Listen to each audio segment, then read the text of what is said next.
Subscribe करिए हमारे channel target UP TET CTET को और बेल आइकन को दबाइए।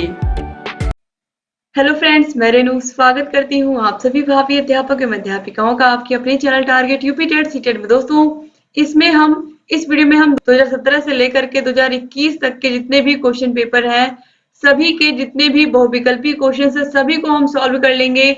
और ये आपका सुपर फास्ट रिवीजन है, सारे के सारे क्वेश्चन आप सॉल्व करके जाओगे तो आप अपनी तैयारी को आप एग्जाम में बहुत बहुत अच्छा स्कोर करोगे। और इसको सॉल्व करने के बाद आपको बहुत कॉन्फिडेंस आएगा दोस्तों, क्योंकि आप देखोगे कि बहुत सारे क्वेश्चन ऐसे हैं एग्जाम में जो बार बार रिपीट किए गए हैं। तो आपका सेकंड पेपर शैक्षिक प्रबंधन एवं प्रशासन के जितने भी क्वेश्चन आए हैं 2017 से लेकर के 2021 तक, चलिए सभी को हम सॉल्व करते हैं। और आपको हर एक विषय की मास्टर वीडियो मिल जाएगी। मास्टर वीडियो की क्लास आपको डिस्क्रिप्शन बॉक्स, कमेंट बॉक्स दोनों जगह मिल जाएगी। 8 के 8 विषयों की मास्टर क्लास देख करके ही जाइएगा आप एग्जाम देने, अगर आप वाकई में सबसे अच्छा स्कोर करना चाहते हैं। क्वेश्चन नंबर 1 है, कक्षा कक्ष में एवं कक्षा कक्ष के बाहर किसी सार्थक क्रियाकलाप को संपन्न कराने के लिए आवश्यक है। दोस्तों, कक्षा में टीचर कोई भी सब्जेक्ट पढ़ाते हैं तो वह क्या करते हैं, कोई भी लेसन पढ़ाने से पहले लेसन प्लान बना के लेके जाते हैं, पाठ योजना बना के लेके जाते हैं, और क्लास के बाहर कहीं घुमाने ले जाते हैं, पिकनिक पर ले जाते हैं, कोई शैक्षिक भ्रमण कराने ले जाते हैं, कोई ऐतिहासिक इमारत दिखाने ले जाते हैं, तो वो क्या करते हैं, उसके लिए भी वो योजना बनाते हैं कि कैसे आपको किस साधन से लेकर के जाना है, वहां पर आप लोग कहाँ ठहरेंगे, कैसे आप लोगों को कहाँ कहाँ घूमना है। तो ये सब क्या है, प्लानिंग के साथ सारी चीजें होती है ना, तो इसे हम कहते हैं योजना बनाना। कोई भी काम करने से पहले शिक्षक को योजना बनानी पड़ती है। क्वेश्चन नंबर 2 है, विद्यालय प्रबंधन के अंतर्गत किस संसाधन का समन्वय नहीं होता है। विद्यालय प्रबंधन के अंतर्गत किस संसाधन का समन्वय नहीं होता है। वित्तीय संसाधन, भौतिक संसाधन, मानवीय संसाधन या उपयुक्त सभी। दोस्तों, विद्यालय प्रबंधन के अंतर्गत यहाँ पर पूछा किस संसाधन का समन्वय नहीं होता है। तो देखिए, आपको पता है भौतिक संसाधन में सारी चीजें आपको पता है क्या होती है विद्यालय में। भौतिक संसाधन के अंतर्गत आपके स्कूल की बिल्डिंग, स्कूल में क्लासरूम, इसके अलावा स्कूल के जितने भी स्कूल में आपको पता है स्टाफ रूम है, इसके अलावा प्रिंसिपल रूम होता है, और भी बहुत सारी चीजें होती है, पुस्तकालय है, और बच्चों के लिए लर्निंग कॉर्नर है। ये सभी चीजें विद्यालय में चौक, डस्टर, फर्नीचर जो भी आप देखते हो सब क्या भौतिक संसाधन है। मानवीय संसाधन में शिक्षक, छात्र और समुदाय आते हैं। तो ये क्या है, विद्यालय प्रबंधन के अंतर्गत समन्वय के संसाधन है। लेकिन जो वित्तीय संसाधन है यह समन्वय, यानी कि विद्यालय प्रबंधन के अंतर्गत किस संसाधन का समन्वय नहीं होता, तो वित्तीय संसाधन का। आप लोगों की बुक में जो सही आंसर माना गया है वो ऑप्शन को ही माना गया है, तो याद रखिएगा। क्वेश्चन नंबर 3 है, विद्यालय में शिक्षण के अलावा बच्चों में विकास हेतु विशेष ध्यान देना चाहिए। विद्यालय में शिक्षण के अलावा बच्चों में विकास हेतु विशेष ध्यान देना चाहिए। तो शिक्षण के अलावा गणित विषय का, अंतर्निहित गुणों का, अंतर्निहित शक्तियों का, या अंतर्निहित गुणों एवं शक्तियों का। तो दोस्तों, यहाँ पर आप देखिए, विद्यालय में शिक्षण के अलावा बच्चों के अंतर्निहित गुणों और शक्तियों पर भी ध्यान देना चाहिए। तो ऑप्शन द जो है बिल्कुल सही हो जाएगा। क्वेश्चन नंबर 4 है, कक्षा कक्ष में बच्चों के लिए फर्नीचर की व्यवस्था की जानी चाहिए उनकी पठन क्षमता के अनुसार, उनकी लेखन क्षमता के अनुसार, उनकी शारीरिक अभिवृद्धि के अनुसार, या उनकी योग्यता के अनुसार। तो कक्षा में जो फर्नीचर होंगे, जो बेंच होगी, वो बच्चों की शारीरिक अभिवृद्धि के अनुसार होनी चाहिए, बच्चों की लंबाई के अनुसार। क्वेश्चन नंबर 5 है, अधिगम प्रबंधन का महत्वपूर्ण पक्ष है अनुशासन, दंड, डांट फटकार या प्रशासन। तो अधिगम प्रबंधन का महत्वपूर्ण पक्ष होता है प्रशासन। तो ऑप्शन द जो है ये सही हो जाएगा। क्वेश्चन नंबर 6 है, मान्यता के अनुसार बच्चों के अधिक नजदीक कौन होते हैं। तो मान्यता के अनुसार बच्चों के सबसे अधिक नजदीक उनकी माँ होती हैं। तो ऑप्शन बा जो है बिल्कुल सही हो जाएगा। क्वेश्चन नंबर 7 है, ग्राम शिक्षा समिति का सदस्य सचिव होता है।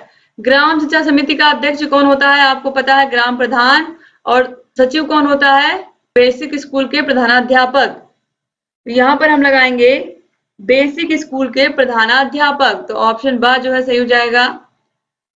क्वेश्चन नंबर 8 है, उचित वित्तीय प्रबंधन निर्धारित करता है प्रबंधन की सफलता को, धन की उपलब्धता को, कार्यक्रम की सफलता को, या उपयुक्त में से कोई नहीं। तो राइट आंसर है प्रबंधन की सफलता को। क्वेश्चन नंबर 9 है, लर्निंग कॉर्नर द्वारा बच्चों में गुण विकसित होता है स्वयं द्वारा, अवलोकन करने का, निरीक्षण करने का, निष्कर्ष निकालने का, उपयुक्त सभी का। तो राइट आंसर दोस्तों यहाँ पर हो जाएगा उपयुक्त सभी का। क्वेश्चन नंबर 10 है परिषदीय प्राथमिक विद्यालयों की कक्षा 2 में निर्धारित कुल पाठ्य पुस्तकें कितनी है? तो कक्षा 2 में 2 किताबें पढ़ाई जाती हैं, कलरव और रेनबो, तो ऑप्शन बा जो है सही हो जाएगा। क्वेश्चन नंबर 11 है सामान्य रूप से विद्यालय में कुल कितने प्रकार की समय सारणी बनाई जाती है? तो विद्यालय में मुख्य रूप से तो एक ही समय सारणी देखने को मिलेगी। कहीं-कहीं आपको 2 समय सारणी देखने को मिलती है, जैसे कि एक छात्रों के अनुसार और एक अध्यापकों के अनुसार। तो दोस्तों आपकी बुक में जो राइट आंसर माना गया है वो ऑप्शन आ को ही माना गया है, लेकिन अगर आप अतिलघुत्री में आता है तो आप इस तरीके से लिख सकते हो छात्रों के अनुसार समय सारणी, अध्यापकों के अनुसार समय सारणी। क्वेश्चन नंबर 12 है समय सारणी उत्तम साधन है। दोस्तों समय सारणी जो है यह उत्तम साधन है विद्यालय में अनुशासन स्थापित करने का, नियमित शिक्षण अधिगम प्रक्रिया का, शिक्षकों में शिक्षण अनुशासन का या प्रधानाध्यापक के निरीक्षण की सुविधा का। तो राइट आंसर है नियमित शिक्षण अधिगम प्रक्रिया का, ऑप्शन बा जो है सही हो जाएगा। क्वेश्चन नंबर 13 है छोटे बच्चों के लिए एक पीरियड की उपयुक्त अवधि होगी। छोटे बच्चों के लिए एक पीरियड के लिए कम से कम 30 से 35 मिनट की क्लास होनी चाहिए एक पीरियड की। क्वेश्चन नंबर 14 है सभी अभिलेख होने चाहिए सही, वैध, विश्वसनीय। तो ऑप्शन द जो है सही, वैध एवं विश्वसनीय विद्यालय में जो भी अभिलेख हो। क्वेश्चन नंबर 15 है लास्ट क्वेश्चन है 2017 का आपका। जिला समन्वयकों के पद सृजित किए जाते हैं अध्यक्ष ग्राम शिक्षा समिति के अधीनस्थ, जिला बेसिक शिक्षा अधिकारी के अधीनस्थ, जिला अधिकारी के अधीनस्थ या जिला विद्यालय निरीक्षक के अधीनस्थ। तो राइट आंसर है जिला बेसिक शिक्षा अधिकारी के अधीनस्थ, यानी कि बीएसए यह क्या करते हैं जिला समन्वयकों के पद सृजित करते हैं, यह बीएसए के अंडर में काम करते हैं ये लोग। तो यहाँ पे 2018 से क्वेश्चन स्टार्ट है, 2018 के क्वेश्चन यहाँ से स्टार्ट है। तो 2018 के क्वेश्चंस को भी हम देख लेते हैं। 2018 के क्वेश्चंस में पहला क्वेश्चन है प्रकृति प्रदत्त शिक्षण अधिगम सामग्री नहीं है। शिक्षण अधिगम सामग्री यानी कि टीचिंग लर्निंग मटेरियल टीएलएम का प्रयोग करके हम बच्चों को आसानी से बहुत सारी चीजें सिखा सकते हैं। तो जो प्रकृति प्रदत्त शिक्षण अधिगम सामग्री नहीं है, यहाँ पर देखिए कौन सी नहीं है, फूल फल पत्तियां, फूल फल प्रकृतियां ये हमें प्रकृति से ही मिलती है, नेचर से ही मिलती है। लेकिन जो मानचित्र है यह हमें कैसे प्राप्त होता है, लकड़ियों की कटाई होती है, फिर लकड़ियों से कागज बनता है, कागज पर मानचित्र की छपाई होती है। तो इस तरीके से जो मानचित्र होता है ये कागज का बना हुआ होता है। तो इस तरीके से यह प्रकृति प्रदत्त शिक्षण अधिगम सामग्री नहीं है। क्वेश्चन नंबर 2 है प्राथमिक स्तरीय हिंदी भाषा की पुस्तक इसमें से कौन सी है? प्राथमिक स्तर की हिंदी भाषा की पुस्तक। तो प्राथमिक स्तर की हिंदी भाषा की पुस्तक कलरव, मंजरी, वर्तिका या रेनबो। तो राइट आंसर है कलरव। क्वेश्चन नंबर 3 है छात्रों में सूक्ष्म अवलोकन की क्षमता विकसित होती है भ्रमण से, प्रश्नोत्तर से, निबंध से या रंगोली से। राइट आंसर है भ्रमण से, क्योंकि बच्चे जब कोई इमारत, कोई ऐतिहासिक इमारत देखने जाते हैं, कोई नई चीज देखने जाते हैं, तो उसका क्या करते हैं, उस सूक्ष्म अवलोकन करते हैं, बारीकी से अध्ययन करते हैं। क्वेश्चन नंबर 4 है छात्रों के व्यक्तित्व के सर्वांगीण विकास में सहायक विद्यालय में आयोजित क्रियाकलाप कहलाते हैं सामाजिक क्रियाकलाप, सहयोगी क्रियाकलाप, मनोशारीरिक क्रियाकलाप या पाठ्य सहगामी क्रियाकलाप। तो राइट आंसर है पाठ्य सहगामी क्रियाकलाप, ये बच्चों के सर्वांगीण विकास में सहायक होते हैं। क्वेश्चन नंबर 5 है कक्ष में सीखने सिखाने की सामग्रियों को रखने का स्थान क्या कहलाता है? कक्षा में सीखने सिखाने की जो सामग्रियां होती हैं उनको रखने का स्थान लर्निंग कॉर्नर कहलाता है। लर्निंग कॉर्नर को हम सीखने का कोना कहते हैं, यानी कि विद्यालय का ऐसा स्थान जहां पर बच्चे रह करके शैक्षिक गतिविधियां सीखते हैं। क्वेश्चन नंबर 6 है कार्य पुस्तिकाएं बच्चों को अधिकाधिक अवसर प्रदान करती हैं खेलने के, पढ़ने के, अभ्यास करने के या उपयुक्त में से कोई नहीं। राइट आंसर है अभ्यास करने के। कार्य पुस्तिकाओं से बच्चे हर विषय का और अधिक अभ्यास कर पाते हैं। क्वेश्चन नंबर 7 है बेसिक शिक्षा अधिनियम। बेसिक शिक्षा अधिनियम कब पारित हुआ था? तो बेसिक शिक्षा अधिनियम 1972 में पारित हुआ था। ऑप्शन द जो है ये बिल्कुल सही हो जाएगा और ये बहुत ही इंपॉर्टेंट क्वेश्चन है। क्वेश्चन नंबर 8 है शिक्षकों को शैक्षिक सपोर्ट प्रदान करने हेतु जनपद स्तर पर स्थापित अकादमिक संस्था इसमें से कौन सी है? शिक्षकों को शैक्षिक सपोर्ट प्रदान करने वाली जनपद स्तर पर, जिले स्तर पर स्थापित अकादमिक संस्था डायट है। तो जिला शिक्षा एवं प्रशिक्षण संस्थान, ऑप्शन द सही हो जाएगा। तो जिला स्तर की सर्वोच्च अकादमिक संस्था कौन सी है? डायट है। इस तरीके से भी ये क्वेश्चन पूछा गया है। क्वेश्चन नंबर 9 है विद्यालय में सभी कक्षों में नियमित पठन पाठन हेतु बनाई जाती है, तो फिर सभी कक्षाओं में समय पर पठन पाठन हो इसके लिए समय सारणी यानी कि टाइम टेबल बनाया जाता है। क्वेश्चन नंबर 10 है विद्यालय समय सारणी होनी चाहिए। विद्यालय समय सारणी कठोर, लचीली, अपरिवर्तनीय या इनमें से कोई नहीं। राइट आंसर है लचीली होनी चाहिए। क्वेश्चन नंबर 11 है राज्य हिंदी संस्थान उत्तर प्रदेश कहाँ? राज्य हिंदी संस्थान दोस्तों स्थित है वाराणसी यानी कि बनारस में। ये भी बहुत इंपॉर्टेंट है। क्वेश्चन नंबर 12 है एनसीईआरटी का मुख्यालय कहाँ है? तो एनसीईआरटी का जो मुख्यालय है वो है नई दिल्ली में यानी कि दिल्ली में, और इसकी स्थापना 1961 में हुई थी और इसी के आधार पर एससीईआरटी की स्थापना की गई है और एससीईआरटी की स्थापना 1981 में की गई थी, इसके ठीक 20 साल बाद। ठीक है, तो एनसीईआरटी की स्थापना 1961 में की गई थी। इसके बाद क्वेश्चन नंबर 13 है जिला शिक्षा एवं प्रशिक्षण संस्थान में कितने विभाग होते हैं? ये मोस्ट इंपॉर्टेंट है, 7 विभाग होते हैं, याद रखिएगा। क्वेश्चन नंबर 14 है इंदिरा गांधी राष्ट्रीय मुक्त विश्वविद्यालय इग्नू की स्थापना कब हुई थी? तो इग्नू की स्थापना हुई थी 1985 में। क्वेश्चन नंबर 15 है अध्यापक शिक्षा संस्थानों को प्रमाणित करने वाली या मान्यता देने का कार्य करने वाली संस्था कौन सी है? तो यानी कि जो डीएलएड कोर्सेज चल रहे हैं, बीटीसी कोर्सेज चल रहे हैं, इन कोर्सेज को मान्यता कौन सी संस्था देती है? हम सभी को पता है कौन? एनसीटीई, राष्ट्रीय अध्यापक शिक्षा परिषद। दोस्तों अब हम 2019 में आया हुआ क्वेश्चन पेपर सॉल्व करेंगे। 2019 में पेपर कैसा आया था चलिए देखते हैं आप लोग के शैक्षिक प्रबंधन एवं प्रशासन का। तो देखिए यहाँ पर पहला क्वेश्चन है वस्तुनिष्ठ प्रश्नों में निम्नलिखित में से कौन सा भौतिक संसाधन के अंतर्गत आता है? छात्र छात्राएं, शिक्षक, विद्यालय भवन या प्रधानाध्यापक। छात्र छात्राएं, शिक्षक, प्रधानाध्यापक, इसके अलावा समुदाय, अभिभावक, ये सब क्या है? ये सब है मानवीय संसाधन। और भौतिक संसाधन में स्कूल की बिल्डिंग, स्कूल का फर्नीचर, शौचालय, किचन, स्कूल में जितने भी सामान है, जो भी चीज आप देख रहे हो, स्टाफ रूम है, पुस्तकालय है, ये सभी क्या है? ये सभी भौतिक संसाधन है। क्वेश्चन नंबर 2 है विद्यालय की बौद्धिक प्रयोगशाला होती है। तो विद्यालय की बौद्धिक प्रयोगशाला विद्यालय का पुस्तकालय ही होता है। विद्यालय का हृदय और विद्यालय की बौद्धिक प्रयोगशाला दोनों ही पुस्तकालय होते हैं। क्वेश्चन नंबर 3 है समस्या समाधान का प्रमुख अंग है। किसी भी समस्या के समाधान के लिए हमें निर्णय लेना पड़ता है। तो ऑप्शन सा जो है निर्णयन प्रक्रिया, ये राइट आंसर हो जाएगा। क्वेश्चन नंबर 4 है मानवीय प्रबंधन के घटक हैं। मानवीय प्रबंधन या मानवीय संसाधन के कितने घटक है? 3 घटक है, शिक्षक, छात्र छात्राएं और समुदाय। तो ऑप्शन द बिल्कुल सही है। फर्नीचर, पुस्तकालय, विद्यालय भवन, ये क्या है? भौतिक संसाधन है। क्वेश्चन नंबर 5 है समय सारणी को कहा जाता है। समय सारणी को हम कहते हैं विद्यालय की दूसरी घड़ी। ऑप्शन आ सही है। क्वेश्चन नंबर 6 है विद्यालय के अभिलेखों का मुख्य उद्देश्य क्या होता है?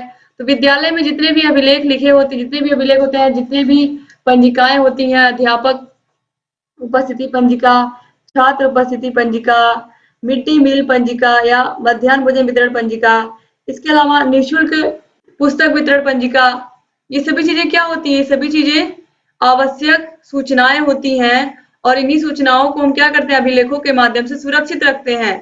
तो आवश्यक सूचनाओं का रख रखाव यही उद्देश्य होता है विद्यालय के अभिलेखों का। क्वेश्चन नंबर 7 है कोठारी कमीशन ने राष्ट्र निर्माता की संज्ञा किसको दी है? तो कोठारी कमीशन ने राष्ट्र निर्माता की संज्ञा दी है अध्यापकों को। ऑप्शन सा सही है। क्वेश्चन नंबर 8 है शैक्षिक पर्यवेक्षण का मुख्य उद्देश्य होता है।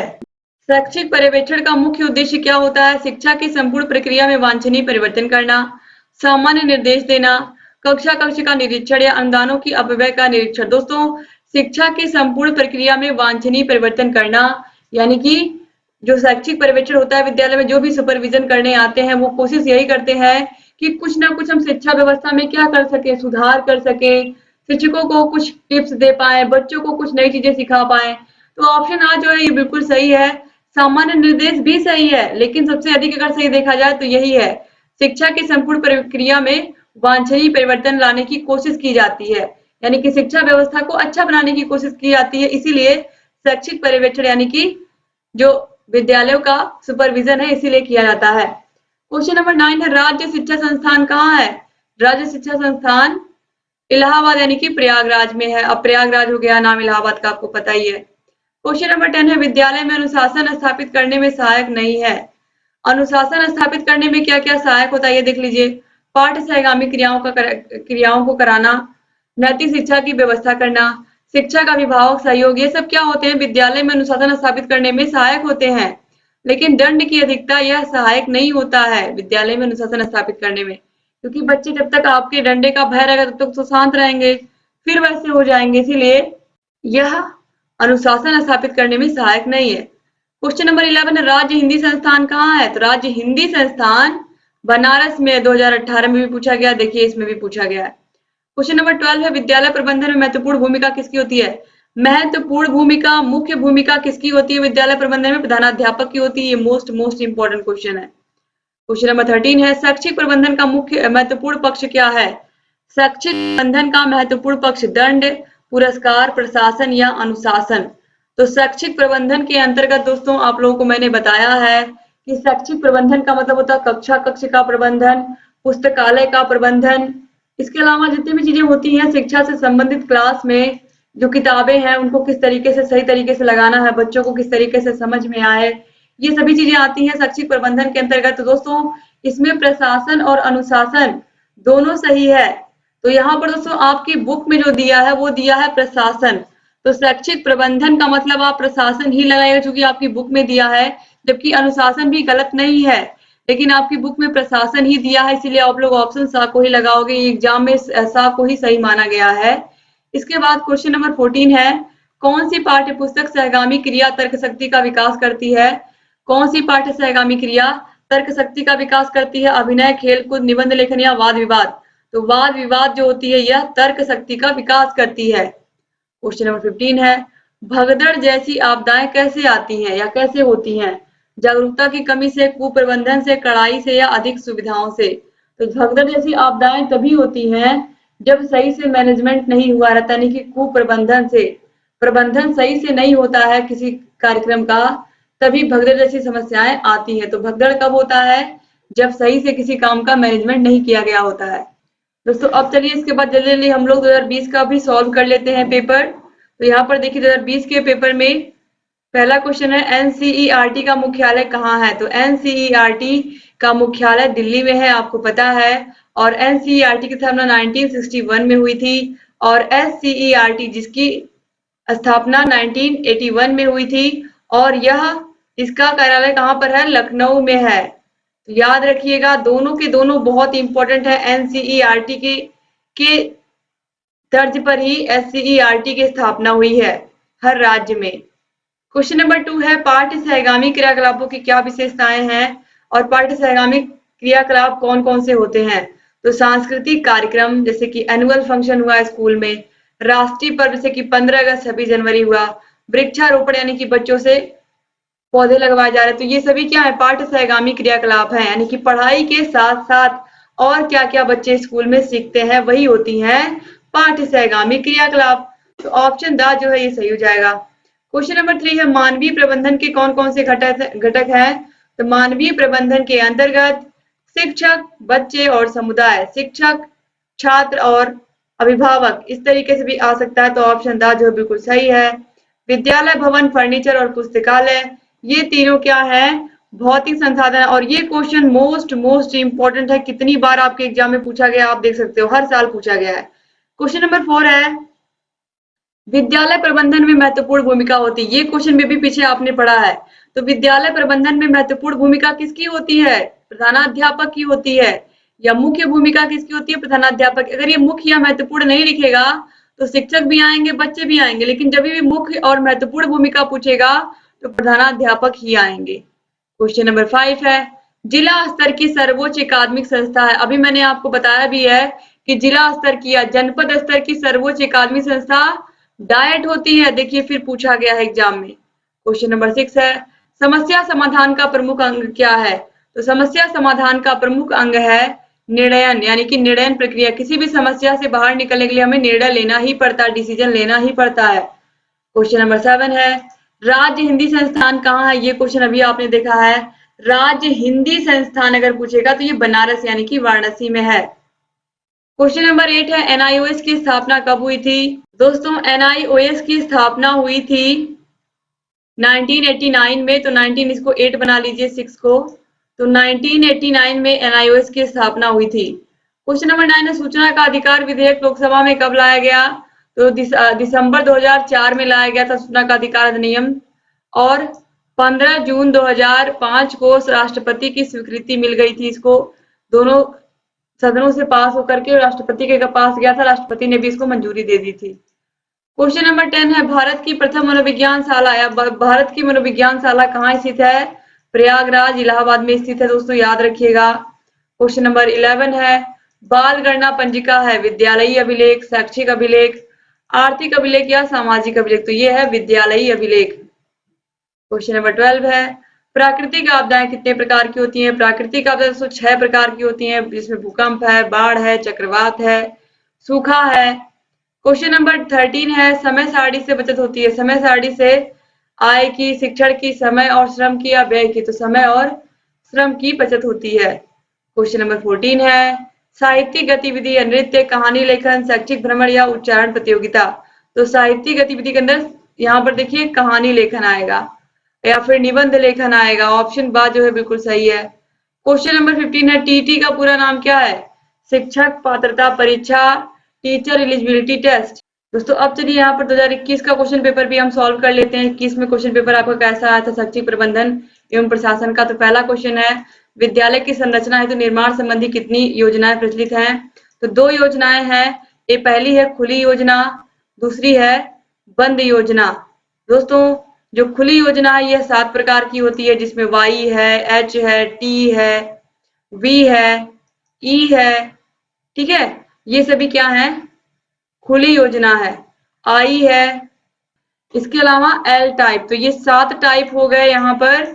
और बंद योजना में शून्य आयत, इसके अलावा आयत और ठोस आयत। तो बंद योजना 3 प्रकार की होती है, खुली योजना 7 प्रकार की होती है। तो यहाँ पर देखिए खुली योजना, बंद योजना, 2 योजना के तहत विद्यालय बनते हैं, विद्यालय की संरचना होती है। निर्माण संबंधी कितनी योजनाएं प्रचलित हैं विद्यालयों की? तो 2। ऑप्शन सा जो है ये सही होगा। अब देखिए जो बंद योजना उसके तहत 3 प्रकार के होते हैं और जो खुली योजना उसके तहत 7 प्रकार के होते हैं। तो यहाँ पर पूछा है विद्यालय की संरचना है तो निर्माण संबंधी कितनी योजनाएं प्रचलित हैं? तो 2 योजनाएं। अगर इस तरीके से एग्जाम में पूछेगा कि विद्यालय की संरचना है तो बंद निर्माण संबंधी कितनी योजनाएं हैं, तब हम लिखेंगे यहाँ पर 3, नहीं तो 2 ही रहेगा। क्वेश्चन नंबर 2 है, ग्राम शिक्षा समिति में विद्यालय के छात्रों के कितने अभिभावक सदस्य के रूप में होते हैं? तो ग्राम शिक्षा समिति में कितने लोग होते हैं? 5 लोग होते हैं। जो ग्राम प्रधान होते हैं वो क्या होते हैं? अध्यक्ष होते हैं। जो प्रधानाध्यापक होते हैं वो क्या होते हैं? वो सचिव होते हैं। और 3 अभिभावक होते हैं, जिसमें से 1 महिला का होना अत्यंत आवश्यक है। तो ऑप्शन द जो है 3 अभिभावक, ये सही हो जाएगा। क्वेश्चन नंबर 3 है, उत्तर प्रदेश बेसिक शिक्षा परिषद का गठन किस बेसिक शिक्षा अधिनियम के अंतर्गत किया गया था? तो उत्तर प्रदेश बेसिक शिक्षा परिषद का गठन बेसिक शिक्षा अधिनियम 1972 के अंतर्गत किया गया था।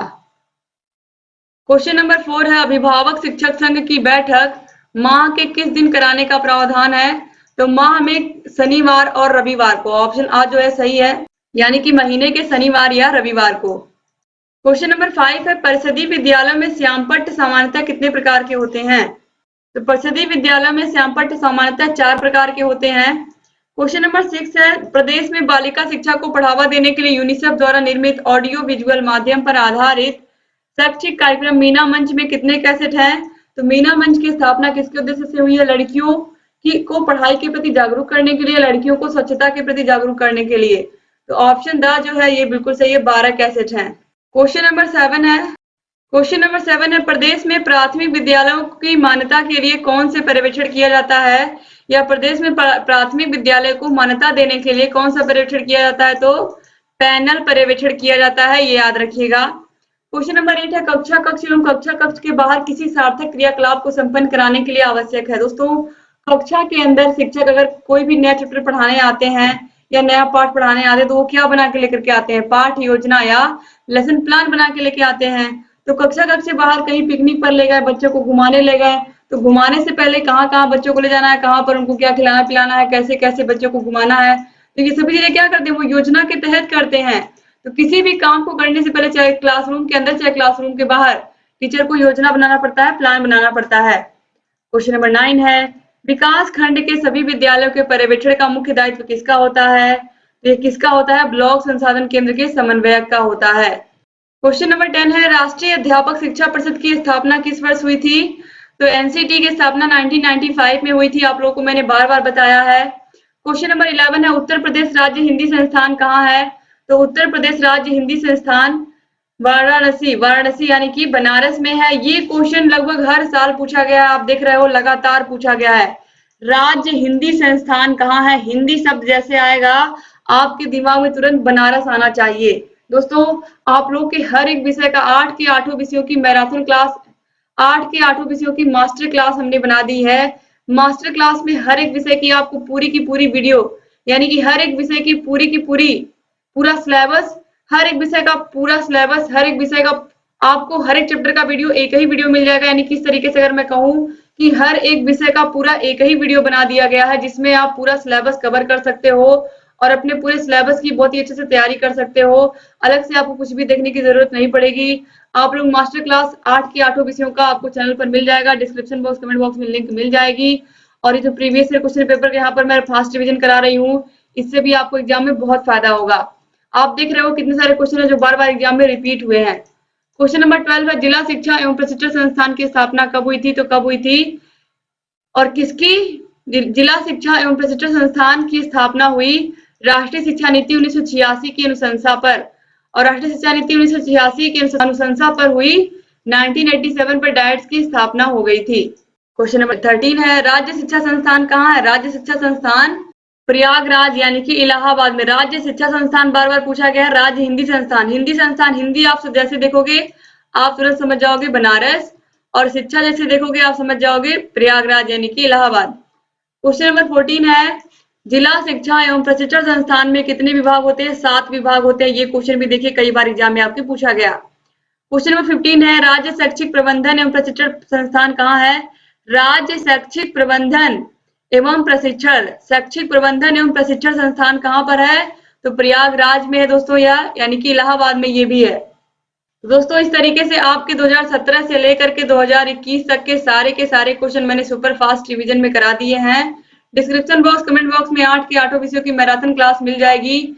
आप जिस भी विषय का पेपर देने जा रहे हो उस विषय की 8 के 8 विषयों की आपको मास्टर क्लास मिल जाएगी डिस्क्रिप्शन बॉक्स, कमेंट बॉक्स में। अगर आप मास्टर क्लास को देख करके जाओगे तो आपका हर एक विषय बहुत ही अच्छे से, सारे विषयों का एग्जाम बहुत ही अच्छे से होगा। एग्जाम में जाने से पहले हर एक विषय की मास्टर क्लास जरूर आप देख के जाइएगा। आपका पूरा कॉन्सेप्ट भी क्लियर रहेगा और आप एग्जाम में बहुत अच्छा स्कोर करके आएंगे। एक बार फिर से आप सभी भाई बहनों का बहुत बहुत शुक्रिया वीडियो को पूरा देखने के लिए। डिस्क्रिप्शन बॉक्स, कमेंट बॉक्स में 8 के 8 विषयों की लिंक मिल जाएगी, यहाँ ऊपर आई बटन पर भी मिल जाएगी। अगर चैनल को सब्सक्राइब नहीं किया तो प्लीज सब्सक्राइब कर दीजिए, बगल में घंटी का निशान है उसको भी प्रेस कर दीजिए, ताकि जो भी नई वीडियोस हम बनाते हैं उसका नोटिफिकेशन आप लोग के पास समय से जाए और आप बिना मिस किए हमारे सारे वीडियोस को देखते रहें। अपने कॉलेज फ्रेंड्स को भी इस वीडियो को शेयर करना मत भूलिएगा, कम समय में उनकी अच्छी से तैयारी हो जाएगी। कॉलेज ग्रुप के व्हाट्सएप ग्रुप में, कॉलेज ग्रुप में व्हाट्सएप ग्रुप सभी का बना होता है। अगर आप उसमें शेयर कर दोगे तो आपके बहुत सारे भाई बहन इस वीडियो को देख करके लाभ ले पाएंगे। और लाइक तो करके जाइएगा और अपने कमेंट्स भी छोड़ के जाइएगा। जय हिंद दोस्तों।